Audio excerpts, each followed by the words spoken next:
I could hardly have imagined that my life would bring me back to Boston under such heartrending circumstances to return to the city of my childhood, now suffused with a heavy pall of sorrow and regret, to lay my father to rest. The streets that once felt like an extension of my own home now seemed alien and oppressive, burdened with the weight of countless memories I had tried so hard to forget. As I walked through the familiar avenues and past the old haunts, every corner seemed to whisper reminders of what once was and what could have been. If you are not subscribed, I recommend you subscribe and activate the bell so you don't miss any videos.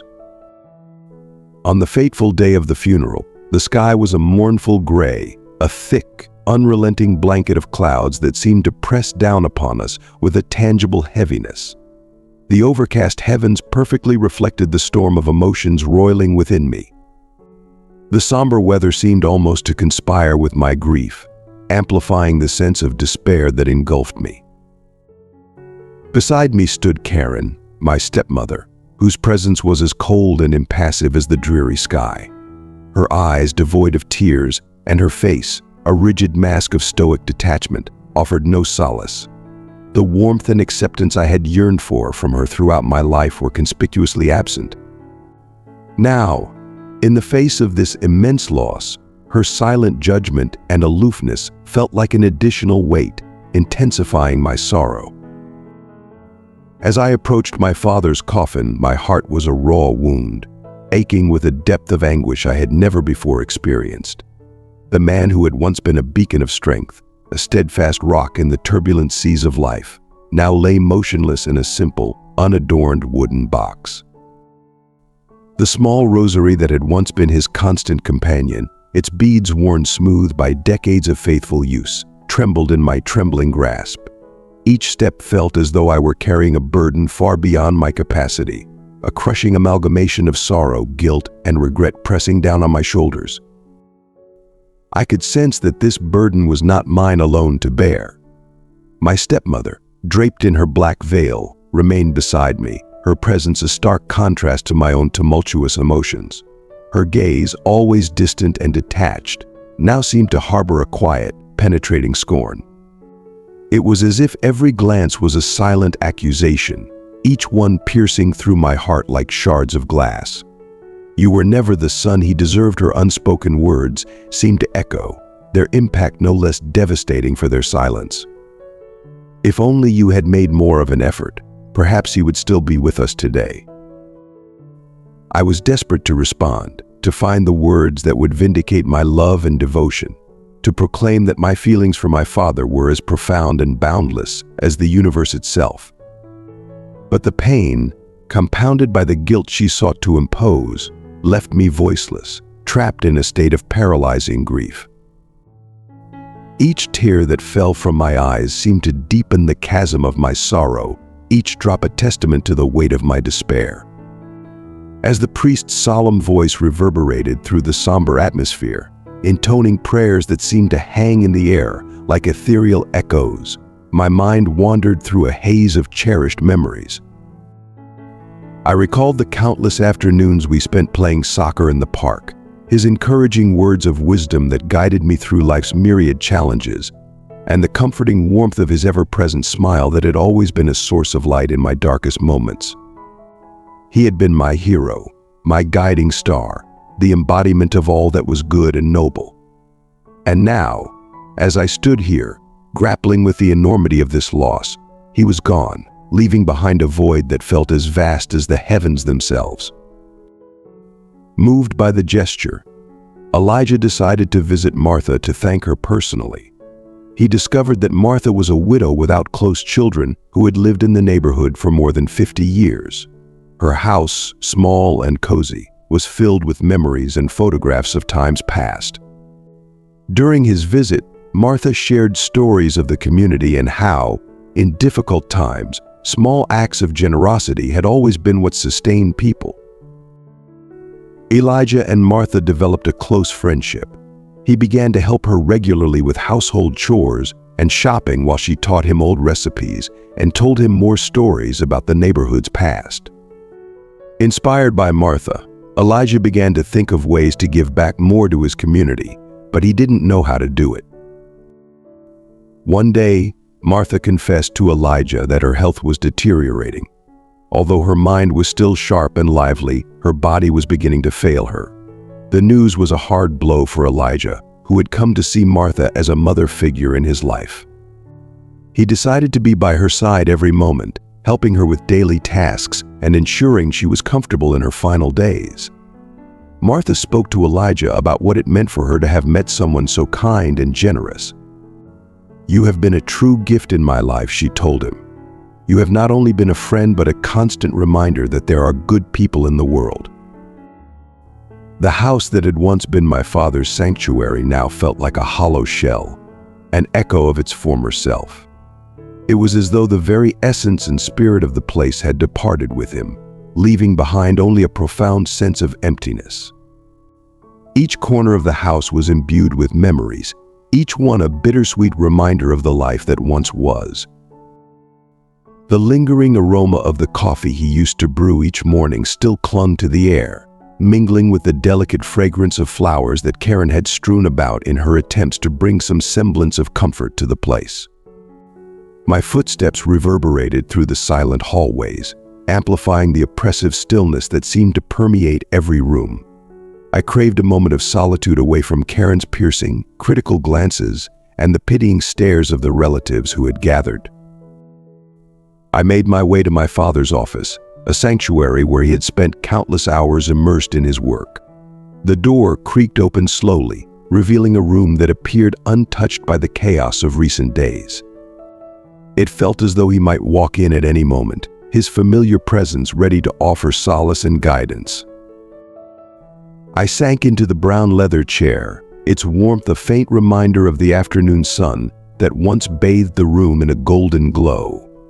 My eyes wandered around the room, searching for any clue, any fragment that might offer insight into the turmoil that had suddenly engulfed my life. It was then that my gaze fell upon a small key resting on the table beside an envelope bearing my name. The envelope was marked with John in my father's unmistakable, firm handwriting. My fingers quivered as I picked up the key and delicately opened the envelope. I drew a deep, shuddering breath before unfolding the letter and began to read, the words seeming to weigh heavily with each line. "My dear John, if you are reading this, it means I am no longer there to guide you. There are many things you need to know. First, do not let Karen see this letter. There are serious financial issues she must not find out about. She and her sister are conspiring to transfer the company into her name. You need to protect our legacy. Be strong, my son. With love, your father." The letter left me trembling uncontrollably. An overwhelming torrent of emotions surged through me: anger, sorrow, and a deep sense of despair. How could he have borne such a heavy burden alone? Why had he kept this crucial information from me until now? Tears streamed down my face, blurring the words on the page, but I hastily wiped them away, steeling myself against the wave of grief and confusion. My father had entrusted me with a monumental responsibility, and I knew I had to rise to the occasion. As I heard footsteps approaching in the hallway, I quickly stuffed the letter into my pocket, trying to regain my composure. The office door swung open, and Karen stepped in, her gaze as cold and calculating as ever. She surveyed me with the intensity of a predator assessing its prey. "What are you doing here, John?" she asked, her voice laced with a mixture of suspicion and authority. "Just seeking a bit of peace." "This was my father's sanctuary," I replied, my voice steady despite the turmoil within. I watched as Karen entered, closing the door with deliberate slowness. Her eyes were calculating, and I could sense that her visit had a purpose far beyond idle conversation. "You should focus on resolving the chaos he's left behind," Karen said, her tone laced with a cold, cutting edge. "After all, you're the sole heir now." Her words were sharp, infused with a hidden venom that was hard to ignore. I fought to keep my composure, knowing that it was crucial to maintain a facade of calm while trying to glean any useful information from her. I am aware of the financial difficulties. I'm doing everything I can to get a grasp on the situation, I responded, trying to sound as composed as possible. Karen's lips curled into a cold, lifeless smile. I hope so. Our future hinges on how well you manage this. And remember, John, don't do anything that could jeopardize us. We're family. After all, her words echoed in my mind long after she had left the office. I was acutely aware that I was under scrutiny, that every action of mine would be watched and judged. I needed to proceed with extreme caution. The rest of the afternoon was spent in a frantic search through my father's office, sifting through an array of files and documents. I hoped to find any hint of the conspiracy he had warned me about. Financial statements, contracts, and other papers all seemed meticulously in order, but I knew better than to trust appearances.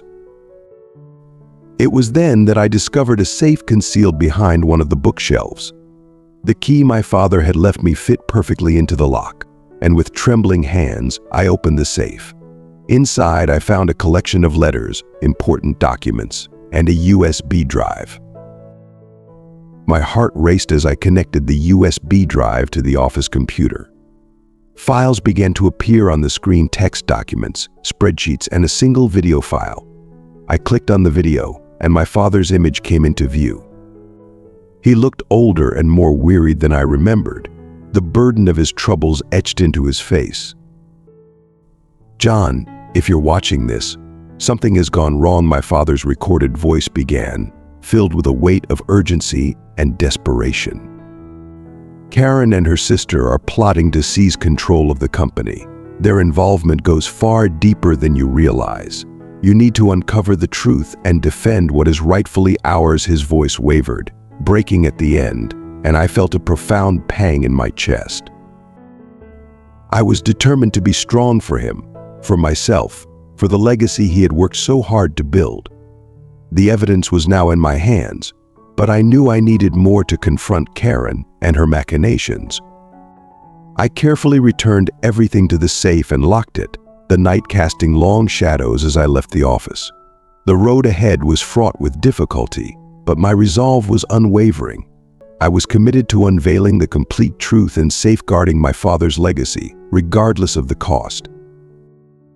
When I arrived home, the weight of exhaustion seemed almost unbearable. Maria was in the living room, idly flipping through a fashion magazine. She barely glanced at me before her eyes returned to the glossy pages, her demeanor distant and cold. A chill ran down my spine as I sensed the growing divide between us, an emotional chasm I had no idea how to bridge. She rose from her seat with her usual grace, but her face betrayed a subtle dissatisfaction. "John, we need to talk," she said, her voice carrying a tone of seriousness that hinted at underlying discontent. I nodded, feeling a gnawing ache in my gut. I followed Maria into the kitchen, where she poured herself a glass of wine with a practiced ease, as if it were a ritual to soothe her growing discontent. Her voice was flat, almost mechanical, as she began to speak. "I can't continue living like this anymore," she said, her tone devoid of warmth. "I'm exhausted by the uncertainty and the lack of the luxuries I feel I'm entitled to. I need my beauty salons and fine dining experiences. You're not providing that for me." "Maria, things are incredibly difficult right now. I've just lost my father," I started, trying to bridge the chasm that had suddenly widened between us. She cut me off abruptly, her eyes narrowing with icy resolve. "That doesn't change the fact that you're failing to maintain the lifestyle I expect. Perhaps it's time for us to consider going our separate ways." Her words felt like a dagger to the heart, each syllable piercing through my already shattered emotions. I felt as if the very ground beneath me was crumbling, leaving me teetering on the edge of despair. I was losing not just my father, but now seemingly my entire world. "Maria, please just give me some time," I implored, my voice trembling.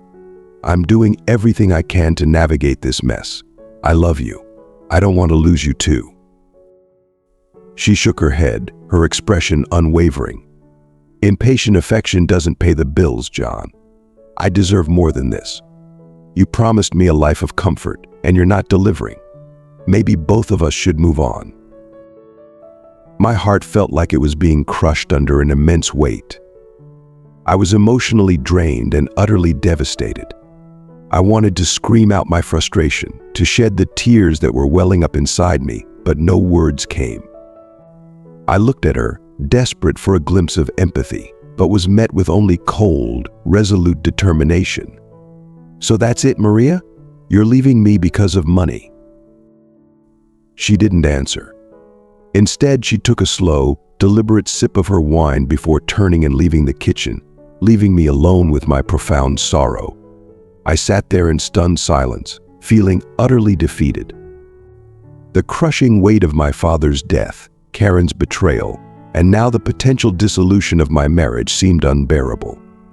I felt adrift, struggling to find a way to repair the damage and restore some semblance of normalcy to my life. At that moment, I was overwhelmed by a sense of complete helplessness. As I lay in bed that night, the darkness of the room felt more oppressive than ever before.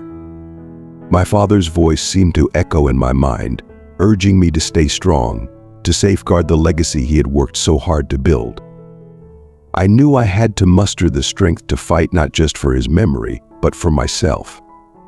I couldn't afford to let everything collapse around me. I needed to uncover the full truth, confront Karen, and find a way to mend the fractures in my life. The road ahead was daunting and fraught with challenges, but I had no choice but to press on. Though I was far from resolving all of my issues, the presence of an ally, someone who truly believed in me and was willing to lend a hand, was a beacon of hope amidst the turmoil. It was the lifeline I needed to keep pressing forward. The days that followed were a whirlwind of emotions and revelations, each one adding weight to the burden I carried, but also fueling my resolve to keep fighting. One afternoon, as I pored over the documents I had discovered in my father's office safe, something alarming caught my eye. Numerous financial transactions seemed incongruent, money being transferred to accounts I couldn't trace. My anxiety surged as I realized the gravity of what I had stumbled upon.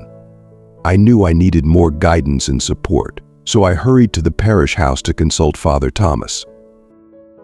"Father, I've uncovered something troubling," I said, handing him the documents. "There are transfers here that don't add up. I can't figure out where the money went or why."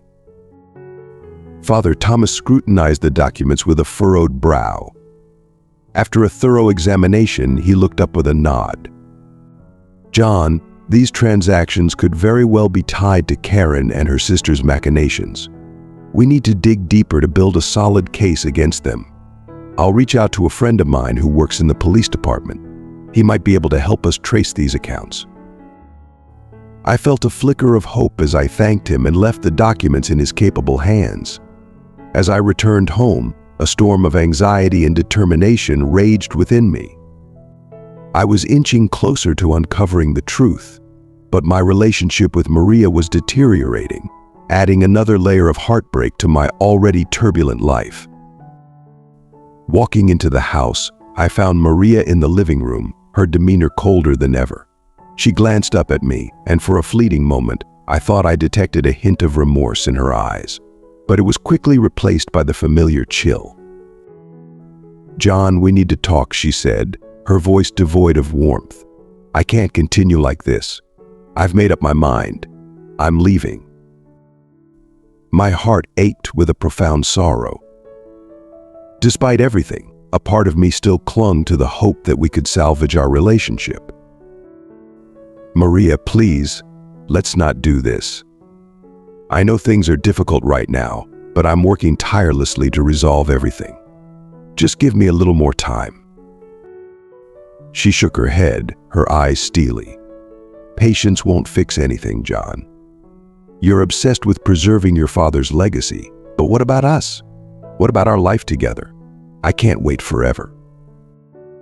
Her indifference was a crushing blow, but I forced myself to stay composed. I had to see this through to protect my father's legacy, regardless of the personal cost.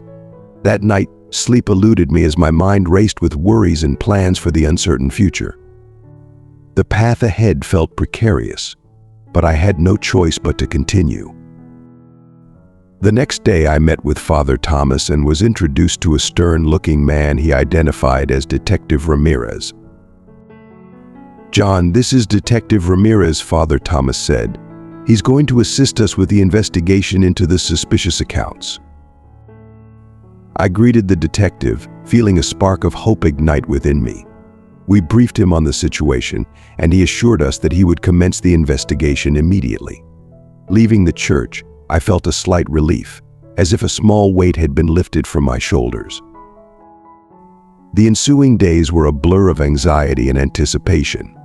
Each phone call heightened my nerves as I awaited news from Detective Ramirez. Finally, the call came. "John, I have important updates," the detective's voice crackled through the phone. "The accounts to which the money was transferred are indeed linked to Karen and her sister. They are using your father's company for money laundering operations." A rush of mixed emotions surged through me, relief at finally having tangible evidence and anger at the betrayal. I thanked Detective Ramirez and immediately headed back to Father Thomas's house. "Father, we did it," I said breathlessly. "We have the evidence. Karen and her sister are involved in money laundering." Father Thomas's face lit up with a victorious smile. "That's excellent news, John. Now we can confront them and take this matter to the authorities." The path to justice was becoming clearer, but the challenges ahead were still daunting. Despite the heavy burden, I felt a renewed sense of purpose. The fight was far from over, but with the evidence in hand and support from allies, I was more determined than ever to protect my father's legacy and seek the truth. Maria's silence was like a heavy fog, thickening the tension between us. I felt my heart racing, knowing that the truth was just out of reach, but desperately needed. "Maria, please," I urged, my voice trembling. "If there's something you're not telling me, now is the time. I need to understand what's going on." She looked at me, her eyes welling up with tears. For a moment it seemed like she was going to break down completely. But then she took a deep breath, as if steeling herself for what she was about to say. "John, I never wanted any of this," she began, her voice barely above a whisper. "Yes, I knew about the money laundering. Karen and her sister approached me a while ago with a proposition. They promised me that if I helped them, they would make sure that we would be well taken care of, luxuries, security, everything I wanted. I was desperate, John. I didn't know what to do. And I didn't want to be left out." I felt a cold rage surge through me. "So you were a part of it? You were willing to destroy my father's legacy for your comfort?" Her face crumpled, and tears began to stream down her cheeks. I was scared. I didn't want to lose everything, but I didn't think it would come to this. I didn't realize how deep it all went. The betrayal stung deeply. I had been trying to piece together my life, to salvage what was left, and now this. My heart felt heavy with a mix of sadness and anger. "Maria, how could you let this happen? How could you be so selfish?" "I'm sorry, John," she sobbed. "I didn't want any of this to turn out like this. I made a terrible mistake." I was torn between my anger at her betrayal and the compassion I still felt for her. It was clear that our relationship was beyond repair. I had to stay focused on the task at hand and make sure that the full truth came to light.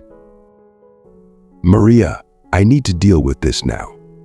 I hope you understand the gravity of your actions," I said, trying to keep my voice steady. "I have to make sure that justice is served for my father and the future of the company. You need to come to terms with what you've done." She nodded weakly, her face buried in her hands. I left the house, feeling a profound sense of loss. The weight of everything I had to face was almost unbearable, but I knew I couldn't stop now. The days that followed were filled with more legal battles and personal turmoil. Karen and her sister were in custody, and the investigation was ongoing. The pressure was immense, but I had the support of Father Thomas and Detective Ramirez. Their faith in me and their assistance made a world of difference. Despite the chaos, I found solace in the small victories. Each step forward in the investigation, each piece of evidence that came to light, felt like a step closer to honoring my father's memory and reclaiming what was rightfully ours. The road ahead was still fraught with challenges, but I was determined to see it through. My father's legacy, the truth, and my sense of justice drove me forward. I had to face the consequences of the choices made by those I trusted, but I would not let their actions define my future. I had to stay strong, protect my father's name, and rebuild from the ashes of betrayal and loss. As I sat there with Father Thomas, the weight of everything I had endured seemed to momentarily lift. His presence was a balm to my weary soul, and his words helped me focus on the possibility of a new beginning. "I've been thinking a lot about the future," I said quietly. "About how to move on from all this. The company needs to be rebuilt, and I need to find a way to heal from all the personal losses." Father Thomas looked thoughtful. "Rebuilding takes time and patience, John, but you've shown remarkable strength and resilience. Consider this an opportunity not just to restore what was lost, but to create something meaningful from the ashes of what came before." I nodded, taking in his wisdom. "It's hard to see past the immediate pain, but I understand what you're saying. I need to focus on the long term and think about what kind of future I want to build." "Exactly," he said with a reassuring smile. "And remember, you're not alone in this journey. Lean on your faith, and don't hesitate to seek support from those around you. Rebuilding is not just about material things, but also about mending relationships and finding new purpose." The conversation left me with a sense of clarity and purpose. I knew I had to prioritize not just the business, but also my well-being and relationships. The process of healing and rebuilding would be a gradual one, but I was ready to face it with determination. In the days that followed, I began to focus on stabilizing the company. I worked closely with the legal team to address the fallout from the scandal and to implement new measures to safeguard against future corruption. I also started to rebuild connections with old friends and colleagues who had distanced themselves during the chaos. It was a challenging but necessary step toward moving forward. As I worked on the company's recovery, I also made an effort to find peace in my personal life. I reached out to a counselor to help process my emotions and to better understand how to rebuild my sense of self. Slowly but surely, I began to find moments of solace and hope amidst the turbulence. Father Thomas continued to be a steady source of support. We met regularly, and his guidance helped me navigate the complexities of both personal and professional challenges. His faith and encouragement reminded me that even in the darkest times, there was always a path forward. Maria's cooperation with the authorities played a crucial role in resolving the legal issues, and while our relationship was irrevocably changed, I hoped that she would find her path to redemption. The public scrutiny gradually faded, and the company began to regain stability. One evening, as I stood on the porch of my home, looking out at the quiet neighborhood, I felt a sense of calm wash over me. The process of rebuilding was far from over, but I had come to terms with the fact that healing was a journey rather than a destination. I knew that the road ahead would be filled with challenges, but I also felt a renewed sense of hope and purpose. With faith, resilience, and the support of those who cared about me, I was ready to face whatever lay ahead. The future was uncertain, but it was also full of possibilities. And for the first time in a long while, I felt ready to embrace it. As we wrap up this journey, I hope you found the story both engaging and thought-provoking.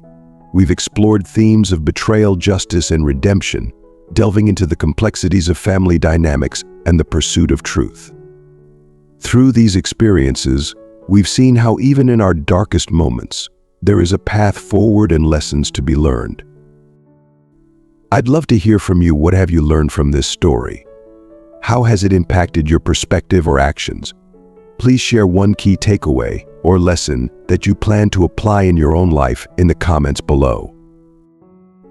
If you liked this video, please leave your comment and don't forget to like, share, and subscribe to our YouTube channel. Your support means the world to us and helps us continue bringing you meaningful content. Thank you for watching.